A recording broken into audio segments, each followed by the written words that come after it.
Muy buenas tardes, vamos a dar comienzo a esta clase correspondiente a la jornada del día 13 de abril de este año 21. Vamos a continuar con el tema de las medidas definitivas. Ya este día terminamos ese tema correspondiente, así que les voy a pedir que presten mucha atención. Antes quisiera que me refrescaran qué fue lo último que vimos respecto a ese tema.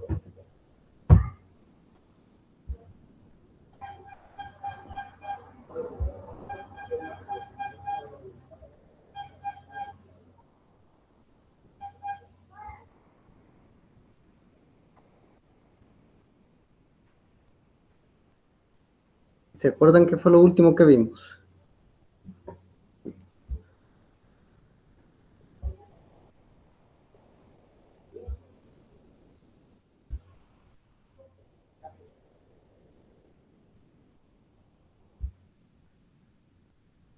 Los principios, si más no recuerdo, estuvimos viendo la última clase, licenciado. Pero ¿qué principio fue el último que vimos? El principio de necesidad, en ese nos quedamos. Que está contenido en el principio de proporcionalidad. Así es. Vaya, el otro principio entonces que le continúa es el de última ratio o de excepcionalidad. El principio de última ratio significa de que la privación de libertad, la prisión, el internamiento, como se le quiera llamar, llámese como se llame, es prisión, es internamiento, institucionalización, es la medida más gravosa y por consiguiente debe de ser no la regla, sino que debe de ser la excepción. ¿Por qué debe ser la excepción? Bueno, en primer lugar, porque la privación de libertad difícilmente va a contribuir al proceso de resocialización o de inserción social de un penado, de un procesado. Básicamente son las medidas en medio abierto, las sanciones en medio abierto, las que pueden colaborar al proceso de inserción social. Se entiende que hay, por supuesto, casos en donde ni modo no va a meritar, donde hay casos donde ni modo va a meritar que se imponga la medida más gravosa como es el internamiento. Y en ese sentido, pues no va a haber otra opción, ¿verdad? José Misael, ¿quiere hablar? Buenas tardes, licenciado.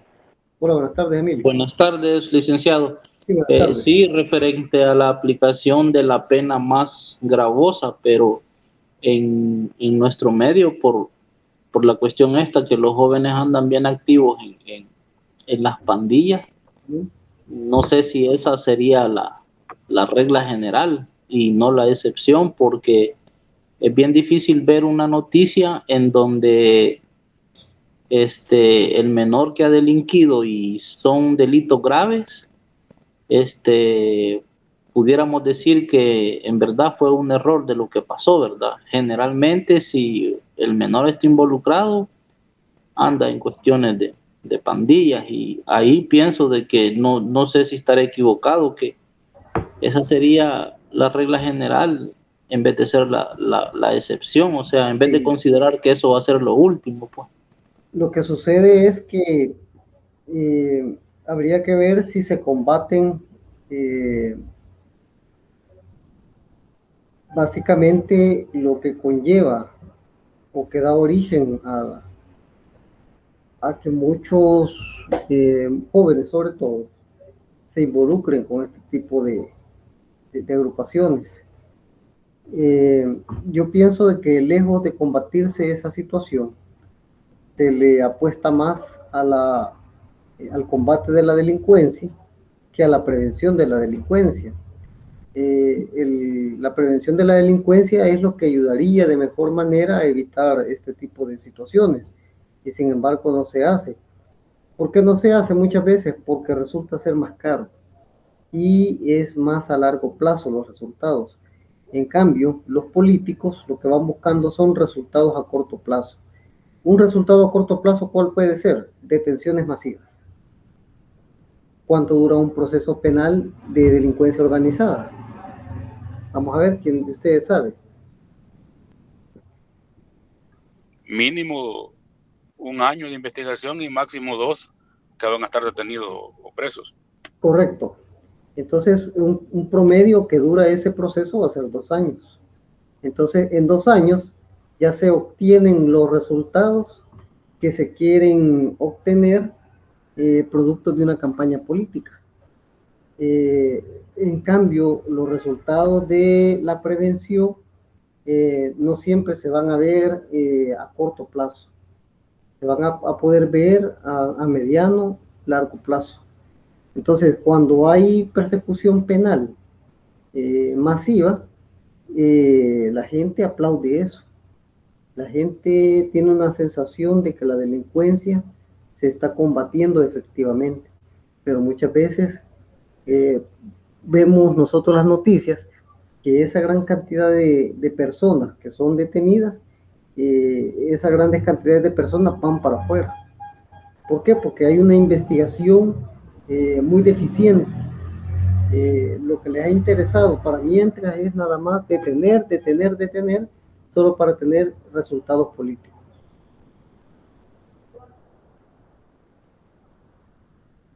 Yo no digo de que no hayan problemas delincuenciales de pandilla. Lo que pasa es que requiere una investigación también más exhaustiva, más técnica, más especializada para poder combatir este tipo de delincuencia. Por ejemplo, es más fácil que procesen a alguien por el delito de extorsión, por el delito de lavado de dinero, por el delito de homicidio, secuestro, desaparición forzada, que por el delito de agrupaciones ilícitas. ¿Por qué creen ustedes que esa situación se presenta de esa manera? Porque las agrupaciones ilícitas hay que comprobarlas. Y no es por el mero hecho de que estén reunidos, sino que hay que presentar pruebas también. Correcto. ¿Y qué tipo de prueba se le ocurre? Pues que se escuche, que conste que han sido escuchados, que están planificando cometer un hecho, que están reunidos para fines exclusivos de cometer un delito, no de mera presunción como comúnmente se acostumbra en este país.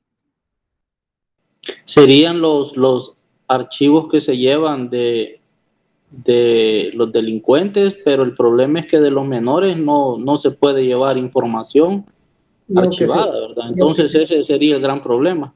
Y aunque se llevara de adultos también, Misael, porque ¿de qué le serviría un archivo?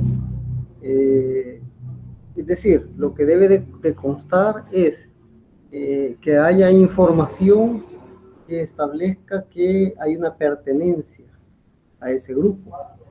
Esa pertenencia también hay una temporalidad de afinidad a esa agrupación. Que esta agrupación se ha visto involucrada en la comisión de ciertos hechos delictivos, lo cual hay que probarlo también. Por lo general, en las audiencias se escucha decir al fiscal: este grupo, esta clica, es la que está relacionada con las extorsiones de los negocios aledaños, desde la calle X hasta la calle Z. Pero este grupo, sí, ¿por qué lo individualizas cuando tiene que hacerlo? O sea, vamos a ver. Es decir, la situación es la siguiente. Los detenidos están vinculados con ese grupo. Y ese grupo es el que está vinculado con ciertos delitos, al que la fiscalía señala. ¿Me entiende? ¿Comprende? Claro. Vale. Pero, ¿cuáles delitos se está refiriendo el fiscal? ¿A cuáles en específico? tiene pruebas, puede demostrarlo. Es decir, no basta con decir que ellos están involucrados en la comisión de ciertos hechos delictivos, si no puede demostrar que efectivamente esos hechos delictivos se han cometido.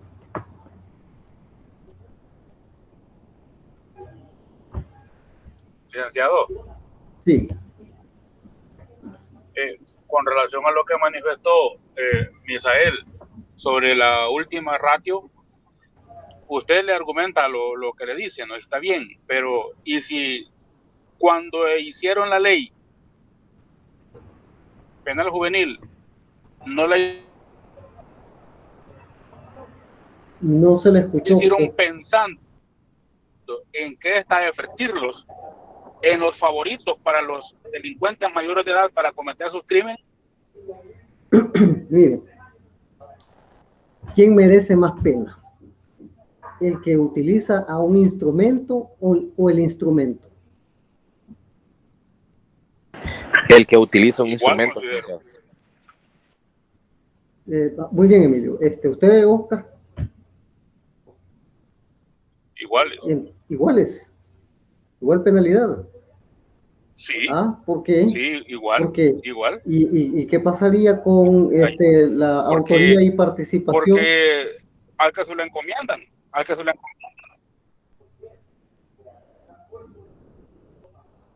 Es decir, sí, pero al que se lo encomiendan no ignora que lo que va a hacer es malo. Vamos a ver. Dependiendo, cuando hablamos de instrumento, estamos hablando de cómplices o posiblemente de sujetos inimputables, ya sea que sean cómplices o que sean sujetos inimputables. En las reglas de autoría y participación tenemos al autor mediato, que es el que está detrás del delito, y el autor directo es al que le encomiendan la comisión del delito. Luego, este autor mediato utiliza instrumentos. ¿Comprende? Por lo general, los instrumentos, no estamos hablando ni del autor mediato ni del autor directo. El instrumento que viene a ser un cómplice tiene en ese sentido menor grado de involucramiento que el autor directo. Es decir, el otro solo aporta, solo da un aporte a la totalidad del delito. Es una porción de la totalidad del delito, pero no tiene el dominio, no tiene el dominio del delito. O sea que ahí se aplica la proporcionalidad, entonces. Sí, ahí es cuestión de proporcionalidad. Ahora bien, aquí también viene dos situaciones más que está planteando Oscar Armando y que me alegra que los haya mencionado. Primero, señala en el trasfondo de su argumento de que si la ley penal juvenil, cuando se diseñó, estaba pensada para este tipo de delincuencia. En realidad no. En realidad no estaba pensada para este tipo de delincuencia. La ley penal juvenil estaba diseñada para un tipo de delincuencia común y corriente. Estamos hablando del año 90, los 90, antes del 95, o sea, antes de que entrara en vigencia. La ley penal juvenil se terminó de crear en el año 94. Para el año 94, ¿qué tipo de delincuencia era la que existía en nuestro país a nivel de jóvenes? Solo común. Riñas. Peleas callejeras, se tiraban piedras, se robaban cosas de poco valor. Los conflictos estudiantiles era lo más fuerte.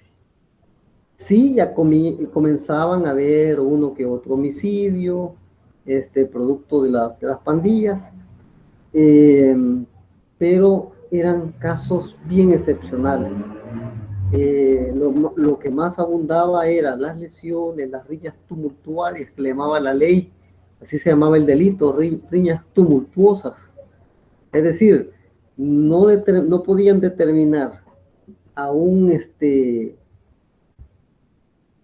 a un participante, pero por haber estado ahí en el tumulto, ese era. El problema eso de la riña tumultuaria, que imagínense que en lo que usted iba pasando, lo jalaron y vos también veniste, usted también entraba en esa categoría de partícipe en la riña tumultuosa. Entonces, ese delito por eso desapareció, porque no es lo mismo que determinar autoría recíproca en lesiones, es decir, yo te causé lesiones, vos me causaste lesiones. Lo que habría que determinar es quién provocó y quién se defendió, o si a la larga ambos se provocaron y ambos se agredieron. Entonces ahí ni modo, cada quien va a responder por el delito que le produjo al otro. Pero, repito, la ley penal juvenil, en aquel momento denominada ley del menor infractor, estaba diseñada para un tipo de delincuencia común, sencilla. Entonces, en donde las reglas de la excepcionalidad de la medida de privación de libertad era la excepción. Para permitir el mejor proceso de inserción social de los adolescentes y que iba a ser más factible. Lo complejo de la situación se comienza a generar con el desborde del incremento de las pandillas. Entonces, cuando comienza a generarse un desborde en el crecimiento de las pandillas, la respuesta punitiva, ¿cuál fue? ¿Cuál fue la respuesta punitiva?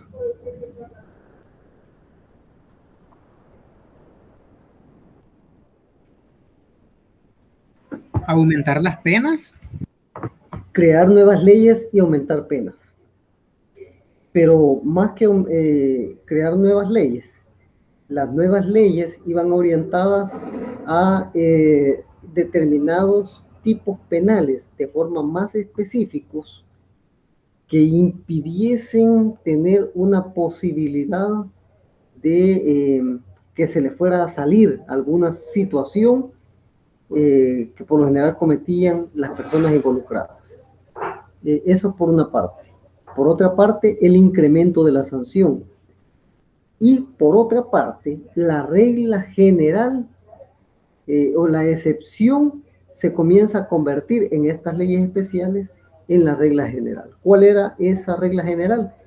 Que en el caso de esos delitos debía de aplicarse la pena de prisión. Que en el caso de esos delitos la medida cautelar iba a ser la prisión o el internamiento, como se llama en menores. Sí. Por eso es que le decía yo que lo que mencionaba usted, que la pena de privación debería ser lo último, se convirtió en lo general, precisamente sí, por todo lo que ya explicó referente a las pandillas. Lo otro es que comienza a haber una tendencia de política criminal. Vamos a ver. Este es como una especie de acuerdo interinstitucional de fiscalía, policía, tribunales de justicia, en donde miren, casos de involucramiento de este tipo no hay que ceder medidas cautelares en libertad, ¿verdad? Hay que mantenerlo encerrado hasta que dure el proceso y imponerle la pena más alta en caso de condena.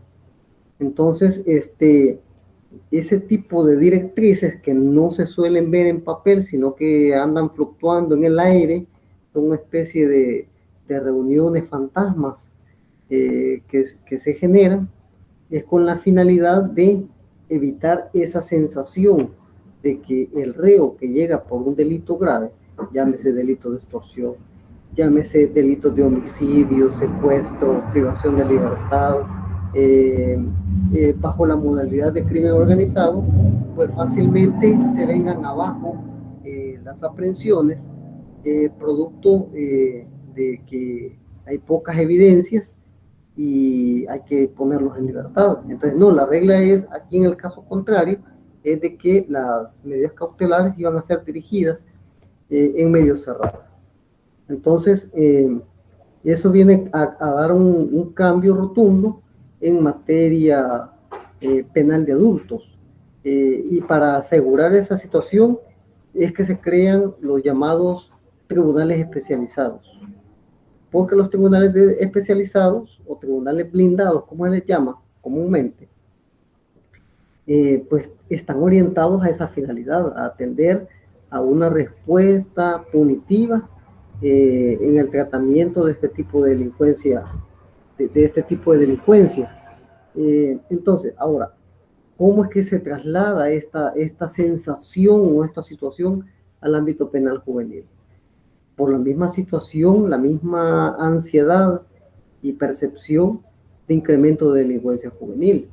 El asunto es que cuando llegan algunos casos en materia penal juvenil, lo que uno encuentra es que muy probablemente el coimputado o el coautor no es el adolescente, sino que es alguien adulto, que nada más es un cómplice.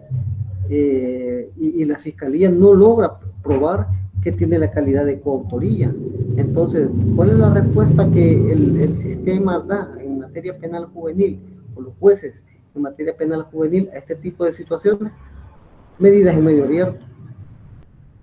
Entonces, comienzan ciertas sensaciones de insatisfacción, ¿verdad?, ante el sistema penal juvenil, pero también la cantidad de sujetos detenidos por este tipo de delincuencia en materia penal juvenil no es mucha. Allí puede decir alguien, pero es que mira la cifra negra, ¿verdad? ¿Saben qué es eso de la cifra negra?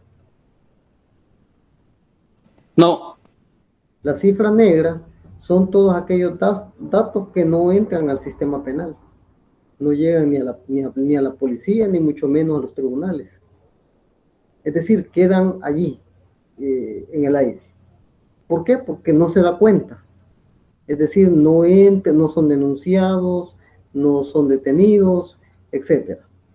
Entonces, pero lo mismo podríamos decir que esa cifra negra es en la misma proporción en adultos que en menores. Ahora, ¿cuánta es la delincuencia de adultos y cuánta es la delincuencia de menores? Nunca va a ser igual.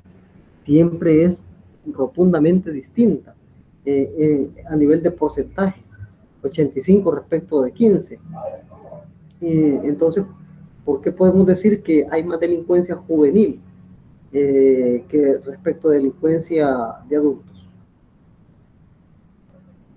Y sin embargo, las noticias de un tiempo, tal vez del 2019 para atrás, las noticias nos dan la sensación de que la mayor parte de la delincuencia organizada es de jóvenes.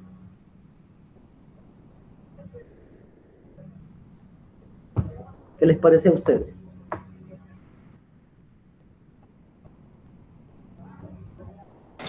Sí, licenciado, y en efecto, así sucede. Lo que pasa es que bueno, yo creo que existe el fenómeno, ¿verdad? Que para el menor de edad, pues obviamente las penas son menores, entonces utilizan a bastante menor de edad para cometer muchos ilícitos. Entonces, ha aumentado de unos años para acá, se ha aumentado la participación de menores de edad en delitos. Sí. Cuando hagamos la última, quiero ver, vamos por el segundo laboratorio, ¿verdad? Cuando hagamos el último laboratorio, quizás voy a dejar un trabajo de investigación por delito para que ustedes comparen los índices de involucramiento delictivo, aunque yo sé que a nivel de 2021, 2020, las cifras van a ser muy bajísimas, porque la pandemia, la cuarentena, hizo que hasta los delincuentes se encerraran, ¿verdad? No hubo delincuencia, hubo escasa delincuencia. Entonces, no va a reflejar un dato muy certero, muy real. Entonces, quizás la información vendría siendo dada de 2019-2018 para comparar algunos delitos, como por ejemplo el delito de homicidio, delitos de extorsión, delitos de quiero ver, drogas, vamos a ver qué tipo de delitos, ¿verdad? Ustedes pueden ir pensando, según el grupo de trabajo, con qué delito quisieran trabajar, ¿verdad? Y me hacen la propuesta según las clases y podemos ir dejando el trabajo ya de antemano, ¿verdad? Entonces, porque la solicitud de datos estadísticos se hace con tiempo. Eso no tarda en ser devuelto, en ser entregado. Se tarda 10 días hábiles, por mucho. A los 10 días hábiles les proporcionan los datos estadísticos que desean ustedes obtener, pero como hay que trabajar con base a una, ¿cómo se le llama esto? A una muestra, a un tipo de circunstancias que uno necesita saber. Entonces, hay que diseñar bien qué es lo que se quiere preguntar. Por ejemplo, si se quiere preguntar la cantidad de delincuencia total a nivel de la República. Total de adultos, total de menores. Total a nivel de solo San Salvador. Total de adultos, total de menores. Desglosado en ciertos delitos, por ejemplo, en 3 delitos: homicidio, extorsión, algo otro por ahí, ¿verdad? Entonces, y así se puede ir trabajando por departamentos o por ciudades en todo caso.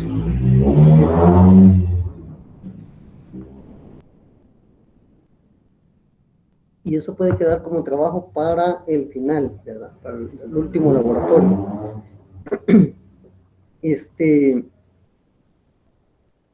Volviendo al punto, entonces implica que la ley penal juvenil no estaba diseñada para este tipo de delincuencia organizada, sino que para un tipo de delincuencia común y sencilla. Pero eso no implica de que ante la utilización por la vía de la supletoriedad que establece el artículo 41 de la ley penal juvenil, al aplicar estas leyes especiales, por ejemplo, la ley contra el delito de extorsión, la ley contra actos de terrorismo, etcétera, se apliquen ciertas reglas que ahí se establecen. Y entonces, como los delitos son graves, pues entonces también implica de que si hay suficientes elementos, posiblemente se le imponga la medida de internamiento. Entonces, pero, es decir, no implica que porque la ley penal juvenil fue diseñada para delitos, para un ambiente o un tiempo de delincuencia común, no significa que por eso no se va a imponer medida de internamiento. Entonces, allí la excepcionalidad pues no tendrá aplicación.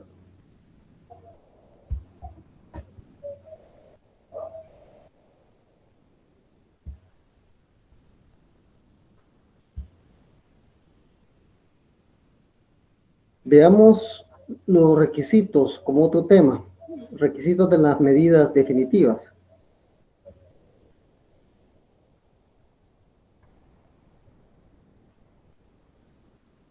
¿Alcanzan a leer ahí el contenido de los requisitos?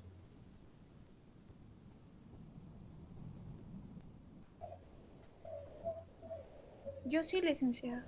Ok, veamos qué requisitos tienen las medidas definitivas.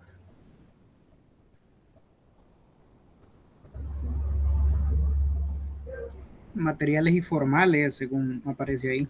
Muy bien. Brian, veamos cuáles son los requisitos. ¿Cuáles son los requisitos materiales que se mencionan ahí? Aparece el establecimiento de una infracción penal, que puede ser delito o falta, y dice quién su autor o partícipe del mismo, o sea, es el grado de participación y el establecimiento del delito. Muy bien. ¿Y usted se acuerda, Brian, de cuáles eran los requisitos materiales para las medidas cautelares, es decir, para las medidas provisionales. Sí, esos mismos. Seguro que los mismos. Pero Es decir, en el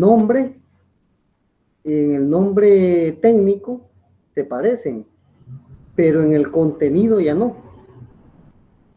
En el nombre técnico ambos son requisitos materiales y requisitos formales. En el nombre técnico. En el contenido de los requisitos materiales está la apariencia de buen derecho y el peligro de mora o fuga. Pero aquí ya no tenemos la apariencia de buen derecho ni el peligro de mora o fuga. Aquí lo que tenemos es establecimiento del hecho punible y establecimiento de la condición de autoría o de participación. Allá es autoría o participación del hecho delictivo y aquí es ya determinar si es autor o es partícipe. Allá simplemente es el involucramiento, ya sea en calidad de autor o partícipe. Y no más. Aquí ya no interesa peligro de fuga, no interesa nada de eso. Aquí van a haber otras condiciones para la situación de la medida definitiva. Va a atender al principio de necesidad y de idoneidad. Ya lo voy a explicar por qué. Antes quiero que Brian nos responda por qué es la diferencia. Porque en las provisionales era para asegurar el resultado del proceso, entonces debe llenarse el periculum in mora y el fumus boni iuris, y en este caso como ya la medida tiene un carácter sancionatorio, entonces se cambian los presupuestos, pasa a ser la determinación real, o sea, decir si participó en el delito y cuál delito fue. Es decir, al revés, ¿verdad? Primero es determinar el delito y después determinar quién es su autor o quién es su partícipe. ¿Ok? Perfecto. Entonces, si ya estamos claros en que para la determinación de la medida definitiva, permítanme, para la determinación de la medida definitiva, necesitamos establecer el hecho punible y establecer la calidad de autoría o calidad de participación. No cualquiera de las dos, sino que una de las dos, autor o partícipe. Y no más. Entonces, ¿les queda claro cuáles son los requisitos materiales de la imposición de la medida definitiva? ¿Y su diferencia respecto a la medida provisional? Pregunta de examen.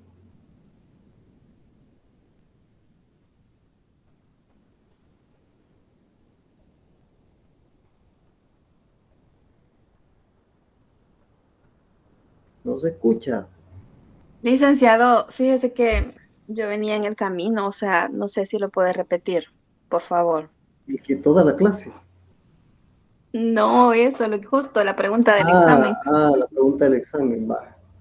Que decía yo que cuál es entonces la diferencia entre los requisitos materiales de la medida provisional y de la medida definitiva, porque técnicamente el nombre se parece, requisitos materiales.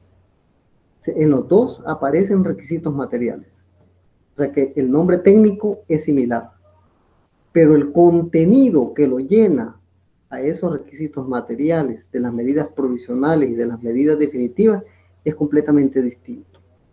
Porque para la medida cautelar, los requisitos materiales son la apariencia de buen derecho y el peligro de mora o fuga.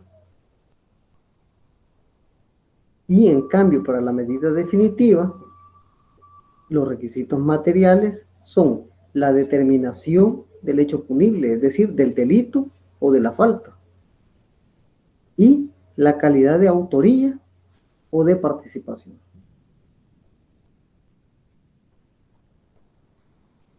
Ahora sí. Gracias, licenciado. Mercedes. Sí, sí, gracias. Ok. Gracias. Muy bien, porque esto es lo que viene en el examen, ¿cómo se llama? En el segundo parcial. Bueno, como tenemos un trecho todavía, un margen, para que venga el parcial, unas 2 semanas quizás, quiere decir que todavía vamos a ver un poco de aspectos básicos del proceso, según los temas de a partir del jueves y de la otra semana, y eso nos va a servir para el segundo parcial, ¿verdad? Estos temas de la unidad número 2 y lo que alcancemos a ver de la unidad número 3 nos va a servir para el segundo parcial. ¿Les parece?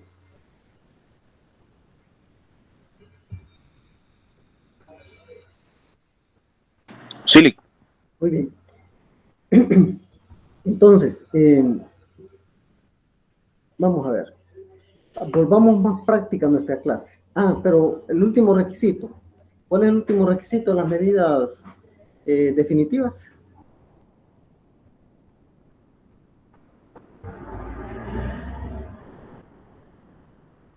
Los formales. Correcto, los requisitos formales. Elena, ¿cuáles son esos requisitos formales? Allí sí se parecen a los de las medidas cautelares. Son similares en su nombre técnico y su contenido.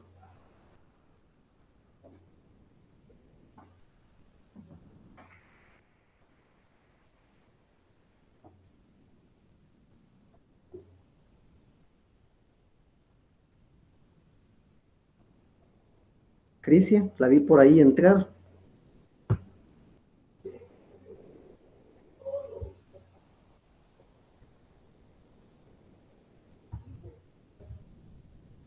Ya se fue. Sí, dígame, buenas tardes. Hola, buenas tardes. La vi entrar hace un momento. ¿Cuáles son los requisitos formales en la imposición de las medidas definitivas? Son similares a los de las medidas provisionales. Ahí sí se parecen.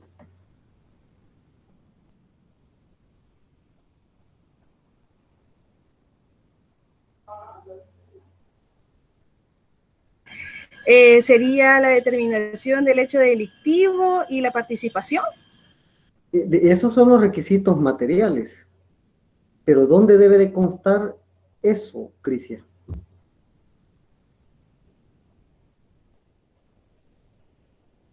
¿Solo en el bla bla del juez? En el requerimiento Si me fiscal. permite, le ayudo a la compañera.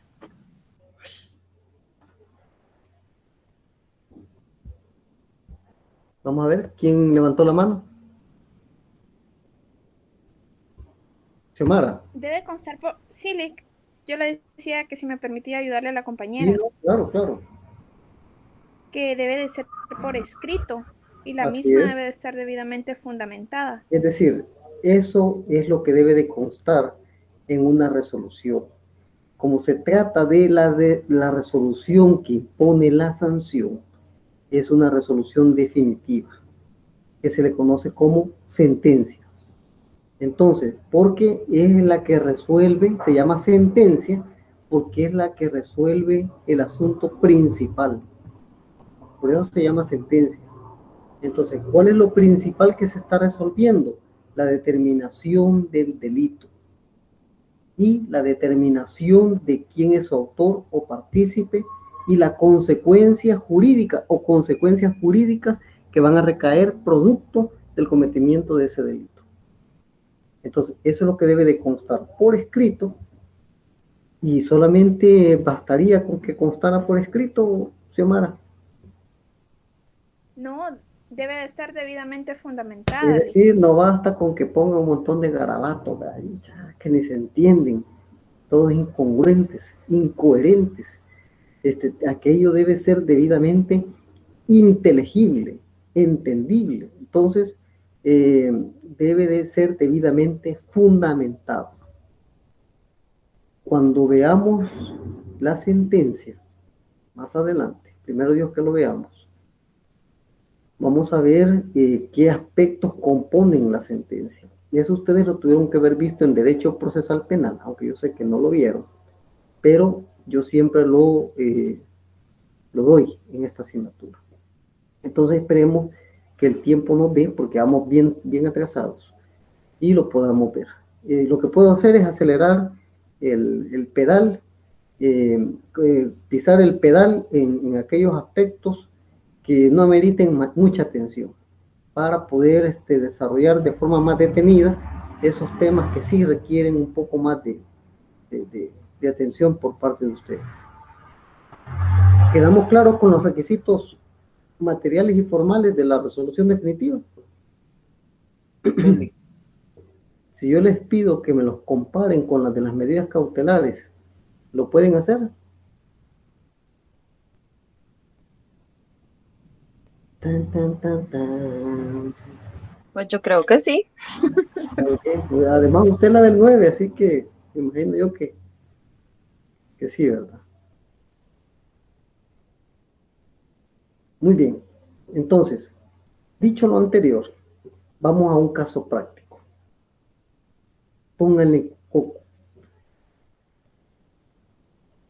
En una clase anterior, habíamos anotado allí que había un joven que llegaron a recoger, dos jóvenes llegaron a recoger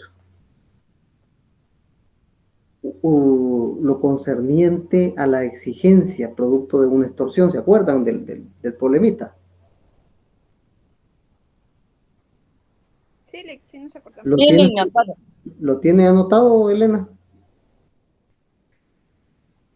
Creo que sí, solo denme un segundo. Lo va a ir a sacar del closet.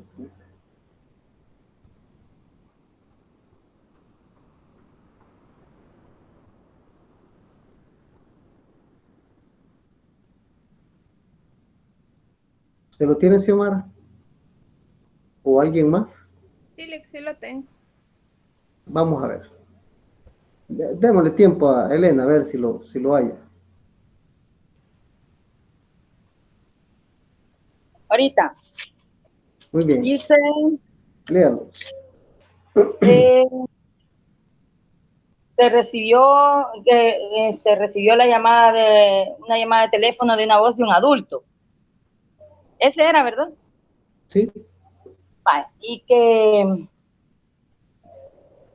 que le dice que necesitaba $1,000 para este mes, para no hacerle daño a él o a su familia, y que lo debe entregar en un sobre cerrado en un lugar de San Salvador.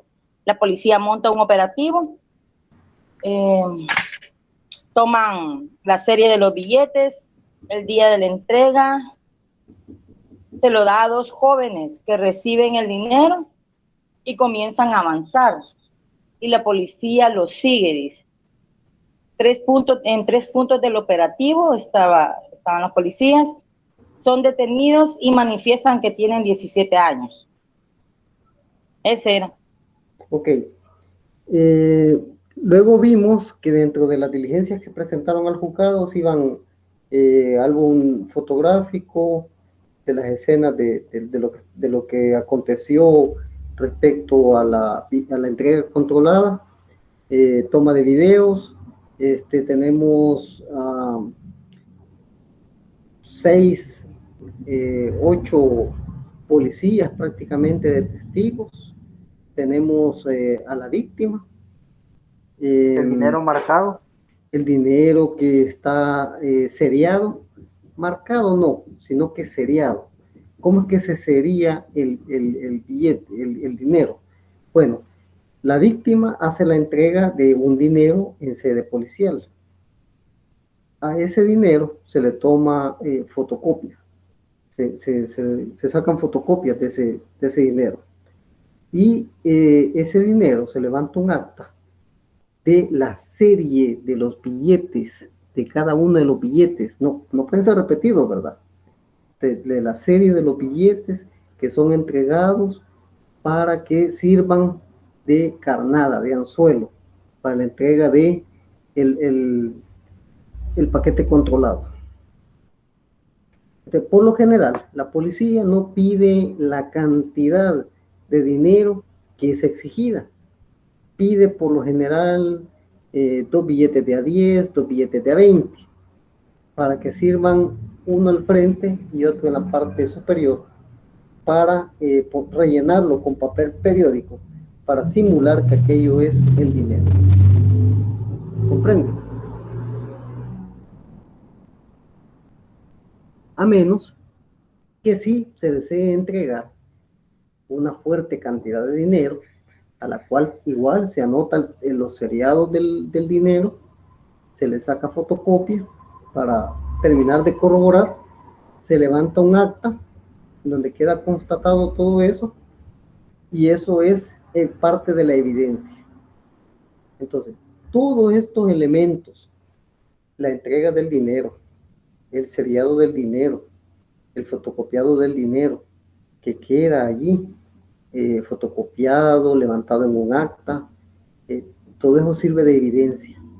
Las fotografías que se toman en la entrega controlada, la bitácora de llamadas, de que efectivamente la víctima recibió las llamadas telefónicas provenientes de un celular que posiblemente hayan incautado.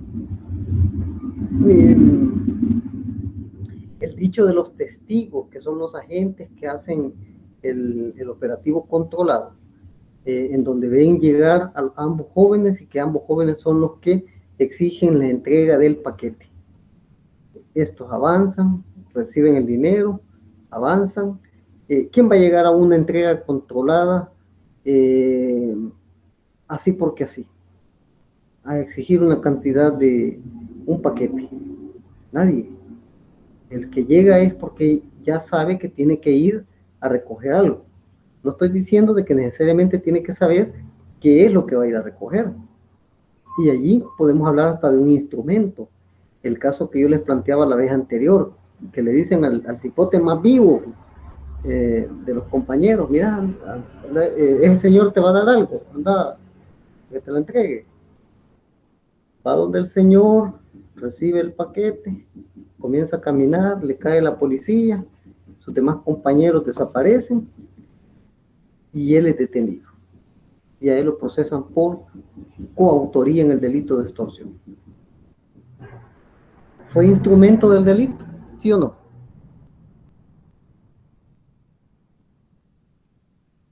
Sí. Muy bien, ¿verdad? Pero hay que probarlo de que él no sabía nada. Entonces, pero esos son ciertos casos que ocurren. Entonces, ¿podemos establecer el hecho punible en este ejemplo que he puesto? Xiomara.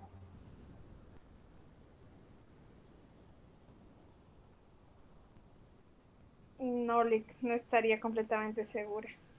Oscar.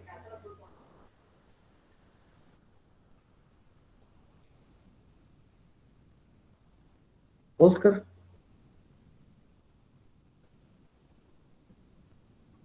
Manuel Amílcar. Aquí estoy, licenciado. Bueno, Perdone, Oscar, ando haciendo otras cosas también. Vaya. Pues para mí que sí, fíjese que podría. ¿Por qué? Porque, bueno, esto viene a sumarse a lo que anteriormente le dije y la reflexión que usted me hizo. La proporcionalidad sí se le puede aplicar, aunque no en el 100% del delito. No hablemos todavía de proporcionalidad. Veamos primero lo primero, que es determinar si estamos en presencia de un hecho delictivo demostrado. Claro que lo estamos. Okay. ¿Cómo lo va a demostrar? Bueno, a través de... Supóngase que usted es el defensor, el fiscal. ¿Cómo lo va a demostrar? Lo voy a demostrar. Yo ya hice una mención. Bueno, existe para eso una situación, vaya. El fiscal es el ente acusador, ¿no? Y va a llegar ante el tribunal a acusar de extorsión a estas personas. ¿Por qué? Porque primero se generó la llamada, después se genera la entrega, eso va controlado, usted así lo manifestó, es una entrega controlada, y cuando llevan el paquete con el dinero que previamente han seriado, Entonces, allí se individualiza quién lleva cada qué cosa. Entonces, en base a eso sí puede hacerles una acusación formal, aunque al final... Ahorita no estamos hablando ya de la acusación formal, la acusación fue hace rato, ya estamos en el juicio. Ya, okay. Ya es cuestión de determinar. Es cuestión de que el fiscal demuestre los hechos de su hipótesis. Licenciado, ¿puede hacer un comentario? Vamos a ver, primero levantó la mano José Misael. Sí, licenciado, en el caso así como lo plantea usted, a mi forma de ver no fue un instrumento, porque yo pienso que un instrumento sería alguien que está participando, que ciertamente sabe, no tal vez al 100% lo que va a ir a traer, tal vez sí sabe qué dinero, no sabe qué cantidad, sabe a quién se lo va a entregar, o sea, está al tanto de lo que se está haciendo y es un menor de edad. Entonces, en ese caso, yo considero que sí es un instrumento. Pero primero pregunto. Pero en el caso que usted lo planteaba, que al más vivo que va ahí le dicen, mira, anda a traerme un paquete que te va a dar el señor, y ahí va él, Juan, tenerme la yegua, ¿verdad? A traer el paquete y solo a quedar ahí va. Entonces, en ese caso, así como lo plantea usted, a mi forma de ver, no es un instrumento, o sea, ni siquiera sabía qué es lo que iba a traer.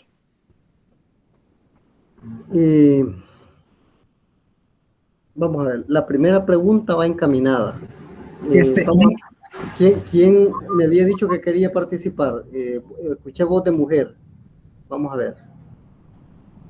Era mi voz. Mercedes, muy bien, ok. Sí, mire, licenciado, vaya, algo que pasa en el delito de extorsión. No a la primera vez la policía los captura. O sea, yo tengo entendido de que antes de capturar, quizás ya se han realizado unas 2, 3 o 4 entregas ya con, digamos, controladas. Ajá, entonces prácticamente, o sea, como decimos, ya la policía ya los tiene en la mira, incluso han tomado fotografías, los han seguido incluso hasta su casa, si es posible.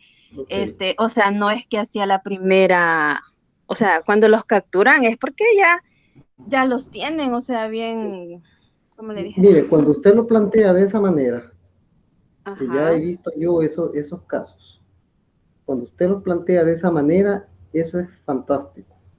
Está bien trabajada la investigación.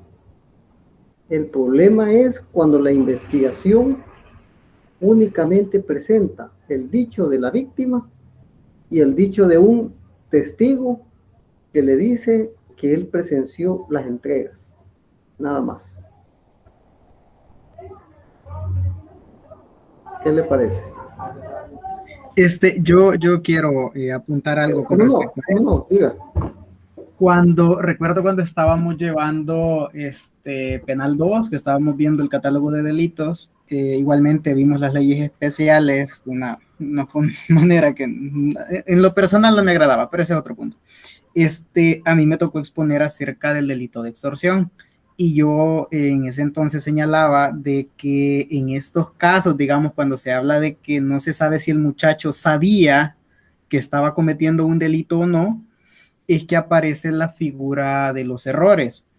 Entonces, yo ponía un ejemplo que se me ocurrió en aquel entonces, que digamos, está un señor que por A o B motivos tiene una relación de amistad con un menor de edad. Entonces, el señor es dueño de un negocio. Yo ponía el ejemplo de una carpintería y le dice, mira, anda donde fulanita de tal que me debe un dinero de unos muebles. Entonces va el muchacho donde la señora a pedir el dinero, que en realidad es el dinero de la extorsión, no es de ningunos muebles, pero el muchacho cree pues en lo que le dice el señor porque es su amigo, tienen una relación de amistad, y él va creyendo que lo que está haciendo es correcto, que no está cometiendo ningún ilícito. Entonces ahí aparece, el error invencible, entonces se exime de responsabilidad. en el caso de que el señor no tuviera ningún negocio, no trabaja, de manera mágica consigue dinero, vive él solo, del modo que sea, entonces y le dice, siempre se mantiene la relación de amistad y le dice al muchacho, mira, anda, tráeme que me deben dinero de lo que vendo, y no sabe ni siquiera qué es lo que vende. Entonces, en ese caso, creo que no se podría caer en el error. Depende quién es el que ha mandado. Hay quienes aún así caen. Bueno.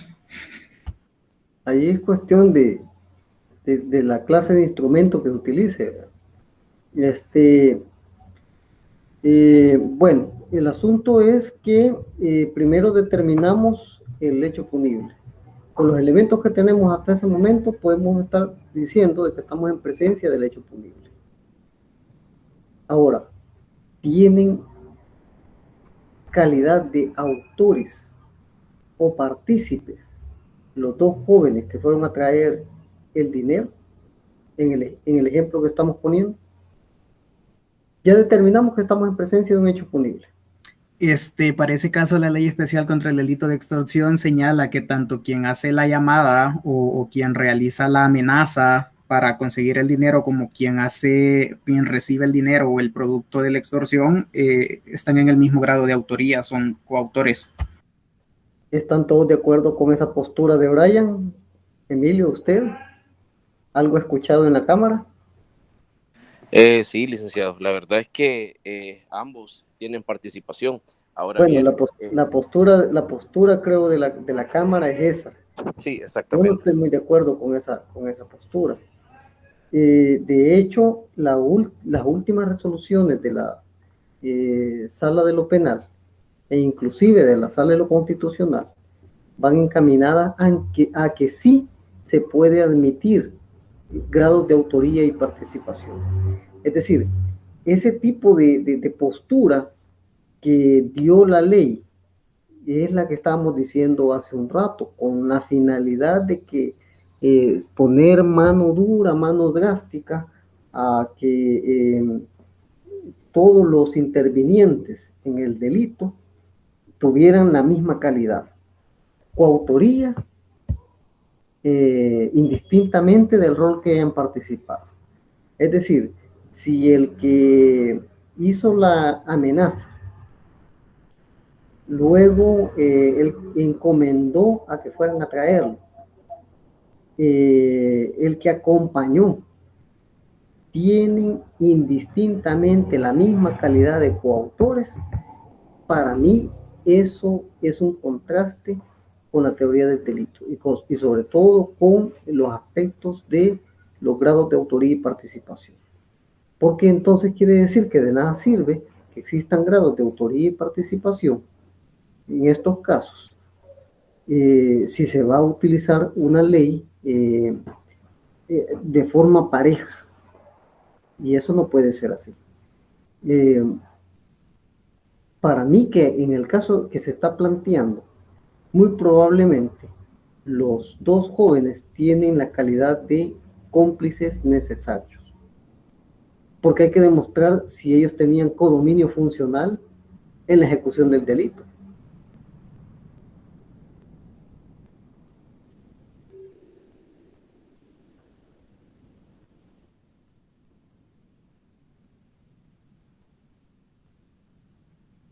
El codominio funcional en la ejecución del delito significa que se tiene la capacidad de poder abandonar la ejecución del delito por sí. Es decir, yo puedo tener la capacidad de decisión de decir, no, hasta aquí llego, hasta aquí voy a llegar, no voy a continuar, abandono el delito.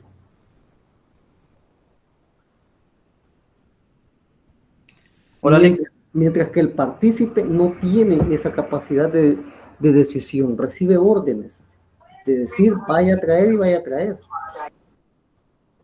Vamos a ver, Manuel.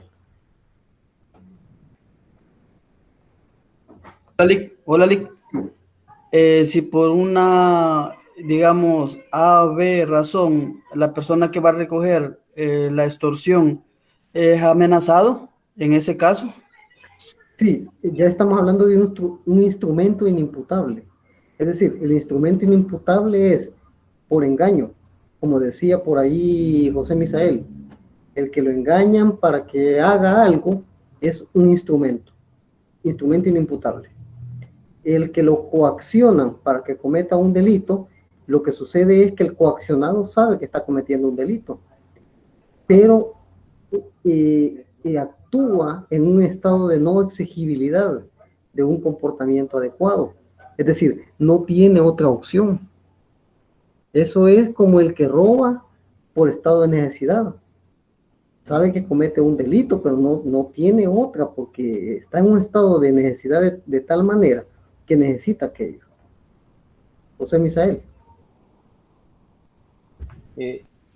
En esa cuestión que estaba explicando usted del codominio, sí, de que el instrumento que se está usando tenga la posibilidad de decir, miren, yo ya no voy a participar, ¿verdad? No, pero es que, vamos a ver, si el instrumento, es decir, el cómplice, decide ya no continuar con la ejecución del delito, él lo que está haciendo es un abandono en la ejecución del delito. Pero es un abandono de sí, de su propia participación, que es un desistimiento. Y el desistimiento no es punible siempre y cuando haya sido en la parte de ejecución del delito, al comienzo de la ejecución del delito. Es decir, llega y dicen, no, aquí me huele a mi gato encerrado, no, mejor yo ya no participo y desisto. Pero ahí usted me está hablando de alguien que está siendo engañado y que se da cuenta. Se da cuenta, permítame, del instrumento que se está utilizando, que se da cuenta de que lo que va a ir a hacer pues es un ilícito y dice no, o sea, yo no voy. Pero el otro caso en el que manifestaba un compañero ahí, cuando amenazan a un tercero solo para que vaya a traer el paquete, nada más para eso. Y le dicen, mira, si vos no vas, vos vivís aquí en el barrio donde nosotros, y si no vas, te vamos a matar a tu hija, por ejemplo. Y sabemos bien de que aquí en este país una de esas amenazas no es de tomarla en broma, o sea, no es que no va a pasar, ¿verdad? Eso allá uno en 1.000.000, no, sí.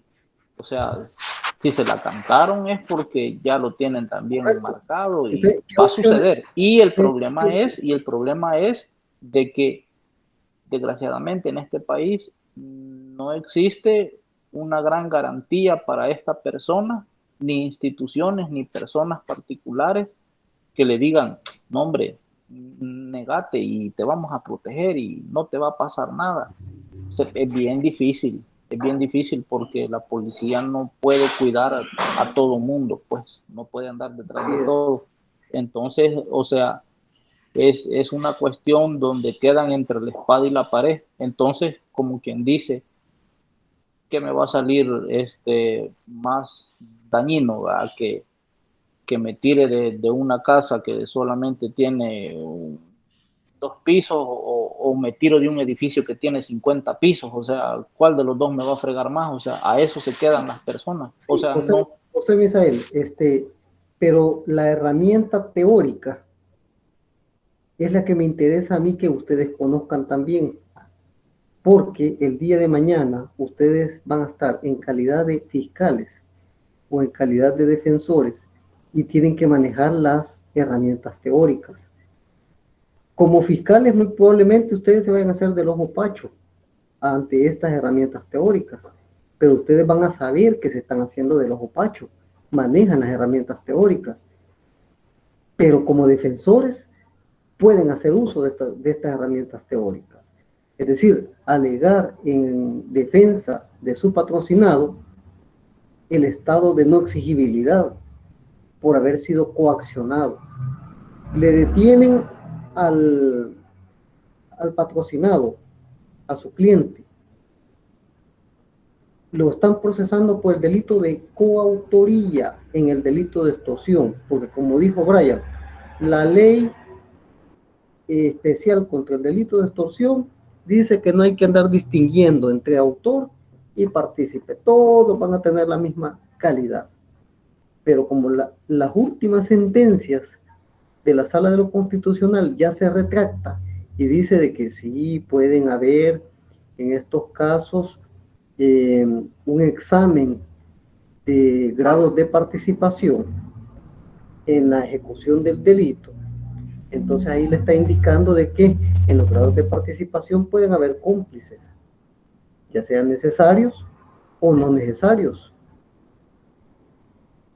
Entonces, el primer aspecto de defensa técnica es manejar cuando estamos en presencia de una coautoría y de una participación, necesaria o no necesaria. La otra situación, nuestro patrocinado o su patrocinado es un instrumento, es un coautor, un autor directo, un instrumento con conocimiento, un instrumento engañado, un instrumento coaccionado. Dependiendo la circunstancia en la que se ve relacionado, eso es lo que se puede alegar. Ahora, el asunto que viene a ser la diferencia aquí es el elemento probatorio.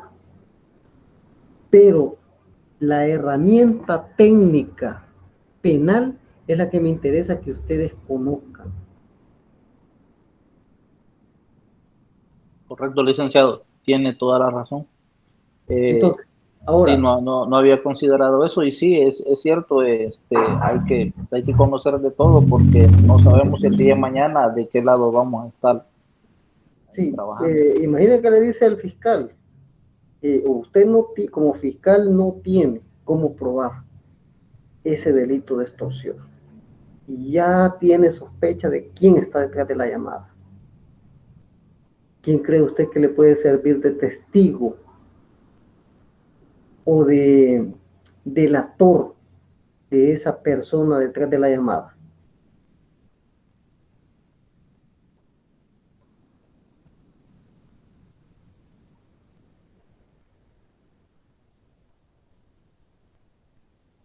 Vamos a ver, alguien que participe. Cualquiera. ¿Quién creen ustedes? José Ángel. Licenciado, ¿no podría apoyarse como con una bitácora de llamadas de una compañía telefónica? Sí, la bitácora lo que le va a decir es que la llamada fue realizada del teléfono X hacia el teléfono Y. 1, 2, 3 veces. Pero ¿quién es el de la llamada telefónica? ¿Podría ser la víctima, licenciado? Pues la víctima no ha visto, escuchó la voz. Ajá. Las escuchas telefónicas. Vaya, supongamos que tenemos escucha telefónica.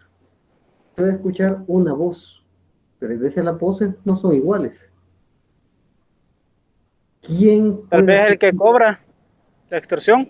El que va a recoger, Brandon. El que va a recoger la extorsión. A ese se está refiriendo, ¿verdad? Sí. Correcto. Vamos a ver, Oscar. Cuando se trata de que el centro de intervención de llamadas telefónicas tiene algún número por ahí intervenido, sí se identifican. Ellos mismos, como no saben que están siendo intervenidos, ellos mencionan sus nombres o sus tacas, o mejor dicho, sus apodos, ¿verdad? Sí. Y pues allí es que ellos mismos van cuando cambian de chip y las intervenciones se hacen o al chip o se hacen al email del teléfono, se cambian. Entonces, allí no, las voces, los operadores se acostumbran a las voces y cuando se identifican y cambian el chip o aparato, ellos lo vuelven a identificar. Y yo hasta ahorita no he visto que alguien de ellos se equivoque cuando ellos dicen, esta persona tenía este número por la voz, se presume que es la misma persona. Y cuando se viene a hacer ¿cómo se llama esta? La identificación, la portabilidad. Cuando se va a verificar al campo, si esa persona anda ese teléfono, nos damos cuenta que es cierto. Entonces, hay mucha lógica en que... Sí, ahora, el asunto, usted me está poniendo en qué pensar, Oscar Armando. Yo ya he visto esa serie de trabajos de campo en donde identifican algunas situaciones. ¿Cuáles? Vamos a ver. ¿Para qué sirve este trabajo de campo? Este trabajo de campo sirve nada más para impulsar la investigación de forma adecuada. Es decir, por ejemplo, pasa alguien tirando una piedra por el portón de mi casa y yo no he visto nada porque estoy dando la clase. Voy a hacer trabajo de campo, salgo a la calle y le pregunto a alguien si vio pasar a alguien y que si lanzó a alguien. No, la única persona que ha pasado en los últimos 20 minutos ha sido un muchacho delgado, chelito, en calzoneta. Sigo avanzando y comienzo a preguntar por un sujeto delgado, chelito, en calzoneta. Ah, sí, uno que acaba de pasar por ahí, que se llama fulano de tal. Ah, fulano de tal se llama. ¿A dónde vive él? Vive en tal parte, en el siguiente pasaje. Ah, entonces yo ya tengo elementos identificativos del sujeto que yo creo que es el que ha participado en el hecho. Pero cada uno de los que me ha manifestado esta información vio el acontecimiento. No lo han visto. Me sirve nada más para tener una guía de conocer quién es, a quién debo de investigar, sobre quién debo de centrar la investigación. El problema es que a veces la fiscalía se atiene a ese tipo de investigación y cree que ya lo tiene todo y se le viene abajo. Y entonces se confía, esto lo respaldo con la recepción de la llamada telefónica. Pero a veces no se logra identificar con claridad que sea el sujeto. Bueno, les voy a poner una situación. A menos que de verdad haya una pericia que establezca que efectivamente el tono, el timbre de voz que allí aparece es el que corresponde al fundamental. Pero es que, licenciado, ahí pasa otra cosa. Sí. Allí se va también, allí también un analista tiene que encargarse de evaluar los puntos de activación de antena, y eso se compagina con el punto de ubicación de donde vive. Entonces hay un perímetro en el que una persona se mueve. Entonces no vamos a tener una persona con una dirección de la Unión y operando en el otro extremo del país. Entonces no, siempre es relativo, y en base a eso es que sí, pero es que esos son indicios. Es decir, necesita una gran gama de indicios para poder llegar a una conclusión. Pero, ¿qué tal le parece a usted si tengo yo un testigo criteriado y que al que fue a recoger el paquete le doy el criterio de oportunidad?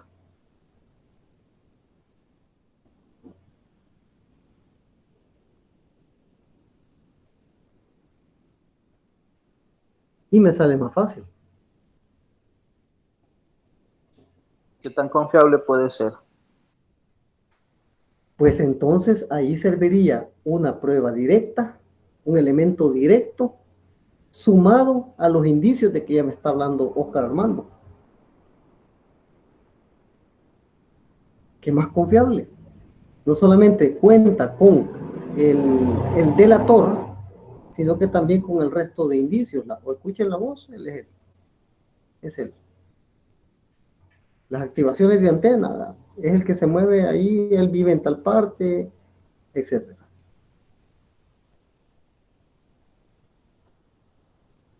Ahora, como decía también José Misael, ya es cuestión de que si la policía le va a dar protección, una protección efectiva, eso ya va a ser otra cosa. Pero por el momento a quien se tiene cocinado es a los que llegaron a traer el paquete.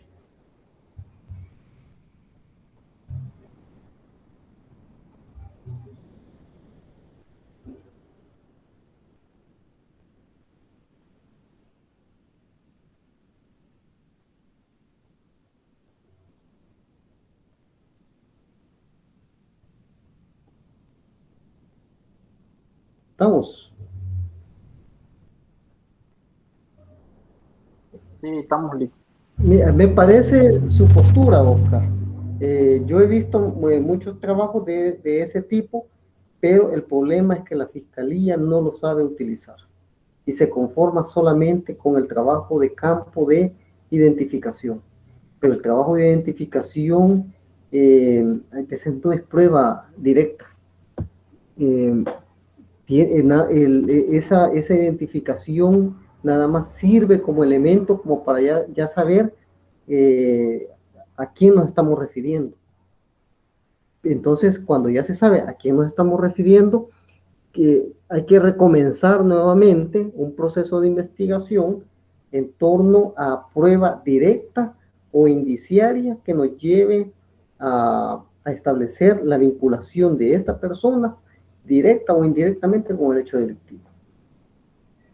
Pues vaya, con relación a eso, los indicios ya se deben tener, porque para que un juez, bueno, usted es juez, cuando un juez se da cuenta, cuando un juez le van a solicitar la autorización para intervenirle el teléfono a cierta persona, a él deben presentarle ciertos indicios. Sí, pero son indicios de que estamos en presencia de un hecho delictivo y que hay una persona involucrada. Entonces, esa persona involucrada sobre quien se tiene sospecha es sobre la que se le va a pinchar el teléfono. Entonces, pero el fuerte indicio es el hecho punible.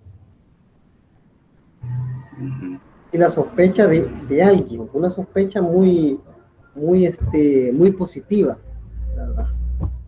No rotunda, pero sí positiva. Hay algunos elementos que usted ha mencionado, por mi opinión, que no se los comprendo, pero lo voy a dejar así. Pero ¿Cómo qué aspectos? Porque las veces, quizás no estoy tan al tanto como para decirle que hay jurisprudencia sobre este tipo de casos, porque realmente lo ignoro. Pero cuando ha habido una intervención telefónica y pues a veces no han sido suficientes los 90 días, ha habido que ampliarlo hasta los 270 días para efectos de ampliar la investigación, porque hay demasiadas o personas involucradas o hay mucho o es muy fuerte el delito que se está llevando, ¿no? Entonces, si se tiene indicios y se comienza, eso hasta donde yo he podido darme cuenta de lo que he podido observar que lo hacen, no ha habido falla. Sí, no ha habido falla y se ha comprobado. Aquí lo que sucede son dos cosas. Primero, el fiscal sabe a dónde presentar su solicitud. ¿A qué juzgado de instrucción? El juzgado de instrucción, sin mayor evaluación, sobre todo si es de los juzgados especializados, les dicen sí. Entonces, como existe un grado de sospecha de que eso está sucediendo o de que X personas son las que están involucradas, muchas veces le atinan y cuando son intervenidos las llamadas, efectivamente ahí comienzan ya a establecer de que sí hay un nivel de involucramiento. No solamente en el delito que se está investigando, sino que en la comisión de otros delitos y que comienzan a aparecer otra madeja de involucrados. Cuando esto se presenta así, hay necesidad de ampliar la intervención en el tiempo. Entonces, pero está justificado. ¿Qué lo justifica? Que se están logrando intervenir otros elementos necesarios que van saliendo a la luz. Es de forma ilícita la forma de obtención de nuevos hechos, no, porque la misma ley establece de que si producto de la autorización de una investigación determinada, es decir, ¿cuál es la investigación determinada? Estoy investigando el delito de extorsión en donde está involucrado A, pero cuando intervengo A, resulta ser que aparece involucrado B y que aparecen mencionados otros delitos como homicidio, secuestro, desaparición forzada. No, hay que separar el asunto ya.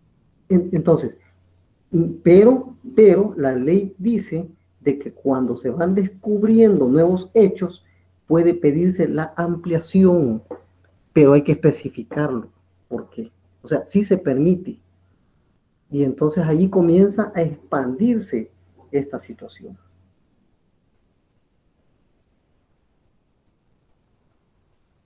Bueno, entonces, podemos concluir entonces que hemos determinado un hecho punible y que le podemos determinar grado de autoría o participación a los imputados, ¿sí o no?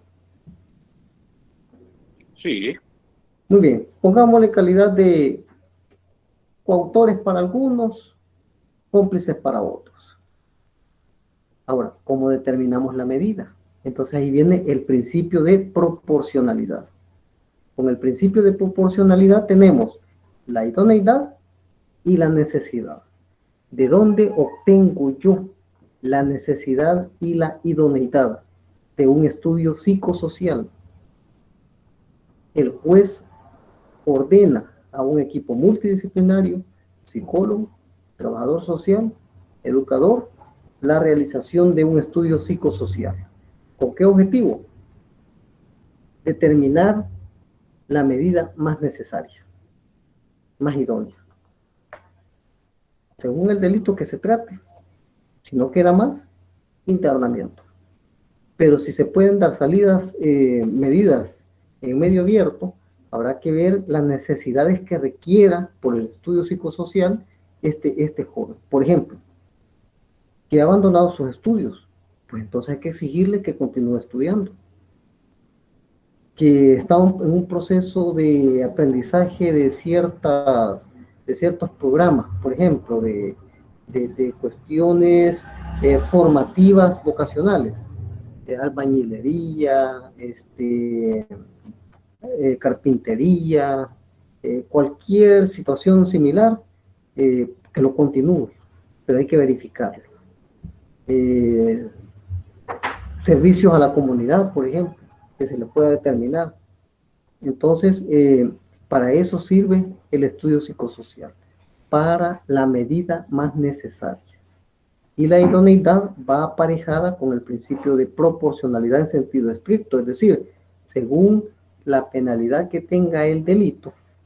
Nos estamos hablando de un homicidio agravado.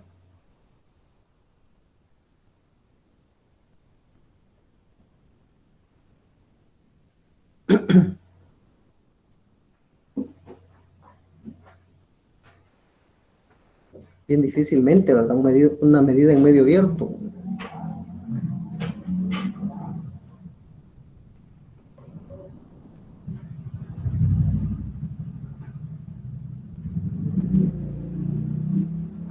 Bueno, entonces, esos son los elementos para el establecimiento de las medidas definitivas. ¿Les queda claro entonces? Sí, licenciado. Sí, licenciado. Bueno, acuérdense que este día se cierra el sistema para el alojamiento del segundo laboratorio.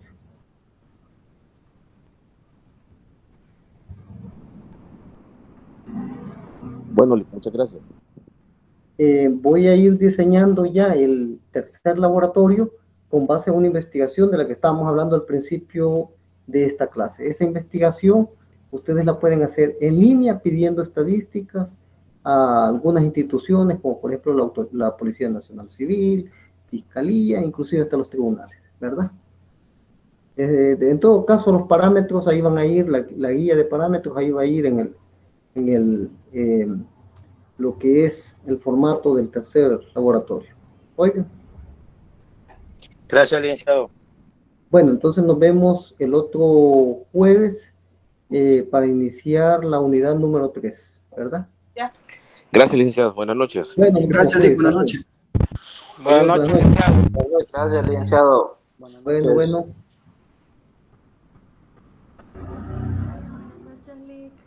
Adiós, Catherine. Adiós. Adiós, buenas noches. Licenciado, que descanse, buenas noches. Gracias igualmente. Cuídese.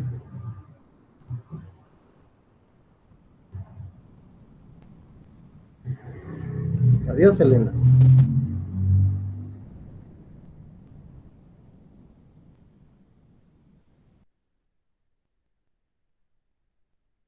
Feliz noche, Lick. Buenas noches, cuídese.